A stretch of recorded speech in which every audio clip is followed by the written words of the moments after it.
क्या कहेंगे?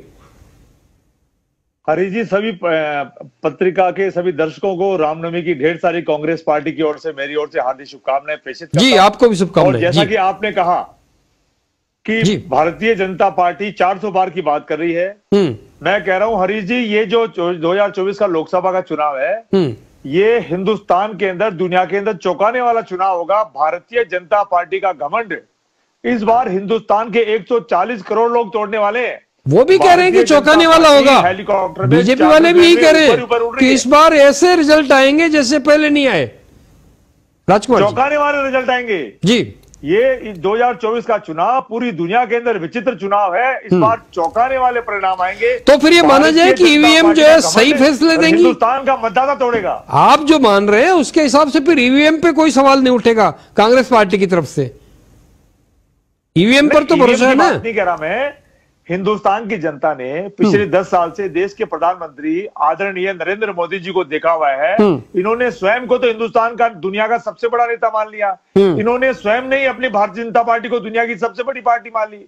तो ये जो स्वयं को जो बड़ा बड़ा बता रहे हैं, 140 करोड़ देवतुल्य मतदाता हमारे हिंदुस्तान के जो लोग हैं, वो भारतीय जनता पार्टी की इस बार इनका जो घमंड है, जो सिर चढ़ के बोल रहा है, उसको तोड़ने का प्रयास करेंगे। चलिए राजकुमार जी, ये मान लें कि 2014 में तो लहर थी, हवा थी, तूफान था, अंदर था नरेंद्र मोदी जी का। 2019 में क्या था? तब भी आप नहीं आए।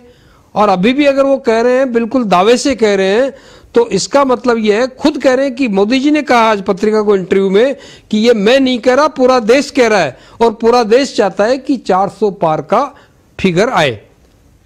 क्या कहेंगे?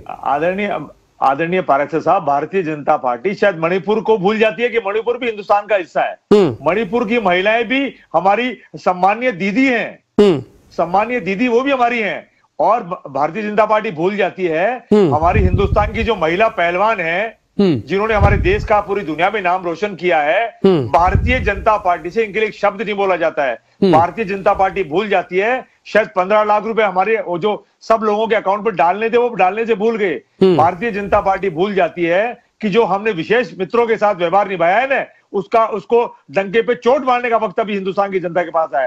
भारतीय जनता पार्टी भूल जाती है कि 2 करोड़ लोगों को जो प्रतिवर्ष रोजगार देने की बात कही थी, नौजवान को चुकाने का है। भारतीय जनता पार्टी भूल जाती है हम किसानों की आय दुगनी करेंगे। किसानों को वो 2-2 फुट लंबी कीलें आज भी याद है। और इस बॉर्डर से इस बॉर्डर पे आप खोदने के लिए 2-2 फीट लंबी कीलों को आपको उनके ऊपर चढ़ के आना पड़ेगा। तो किसान याद है, किसान, जवान, पहलवान, नौजवान, तमाम लोग याद हैं। तमाम लोगों को भारतीय जनता पार्टी की पिछले 10 साल की करतूतें याद है। और राम जी तो सबके हैं, मैं बार बार कहूं, आज रामनवमी है, मैंने भी शुभकामनाएं दी है और मेरे भारतीय जनता पार्टी के मित्र ने भी शुभकामनाएं दी है। तो राम जी तो सबके हैं, पूरे ब्रह्मांड के हैं। लेकिन ये पूरे चुनाव के अंदर आपने देखा होगा, जयपुर में बड़े मान लिया ना आपने, ये मान लिया ना आपने कि राम जी सबके हैं। यही कांग्रेस पार्टी जो सत्ता पक्ष आरोप लगाता रहा है केंद्र में, बीजेपी, कि आपने कांग्रेस पार्टी ने राम के अस्तित्व को मानने से इनकार कर दिया था। और अब चूंकि रामनवमी है, अब चूंकि वोट नवमी भी आ रही है कल परसों, तो फिर अब आपको याद आ गया।